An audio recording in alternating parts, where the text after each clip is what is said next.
हाँ, ये नई पीढ़ी पर आलसी होने और काम से जी चुराने के आरोप लगाने वाले कॉर्पोरेट लीडर्स पर अब यंगर जनरेशन के लोग इंटरनेट पर पलटवार कर रहे हैं।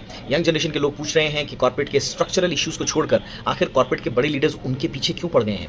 दरअसल हाल ही में एल&टी के चेयरमैन एस एन सुब्रमण्यम साहब ने एक बयान दिया। उसमें उन्होंने कहा कि नई जनरेशन के लोग वर्क फ्रॉम होम छोड़ना नहीं चाहते। उनको वर्क फ्रॉम ऑफिस बोलो तो वो नौकरी छोड़ने को तैयार हो जाते हैं। एक शहर से दूसरे शहर में भी जाने को तैयार नहीं है। इससे पहले भी सुब्रमण्यम साहब ने घर में बीवी की शक्ल देखने की बजाय संडे को ऑफिस आकर काम करने की सलाह दी थी। खासे सुर्खियों में आए वो थे। लेकिन ताज़ा बयान के बाद अब यंगर जनरेशन के लोग उनसे पूछ रहे हैं और कह रहे हैं कि अगर नई पीढ़ी के लोग कामचोर हैं तो फिर इन्फोसिस जैसी संस्था बाउंसर्स को बुलाकर अपने मैसूरू ऑफिस से 400 से ज़्यादा बच्चों के ले ऑफ्स क्यों कर देती है। दूसरी कंपनियों की भी मास ले ऑफ्स की बात की जा रही है।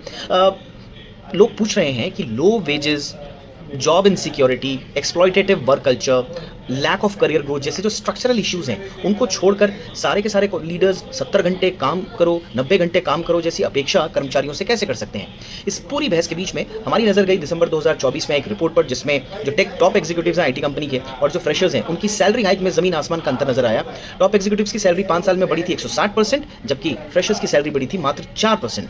तो क्या आपको भी लगता है कि वाकई में नई पीढ़ी के जो बच्चे हैं वो कामचोर हैं, काम करना नहीं चाहते, या फिर जो कॉर्पोरेट लीडर्स हैं वो ही कम सैलरी में बच्चों से ज़्यादा मेहनत करवाने की अनफेयर अपेक्षाएं रख रहे हैं? अपना नज़रिया बताइए कमेंट बॉक्स में।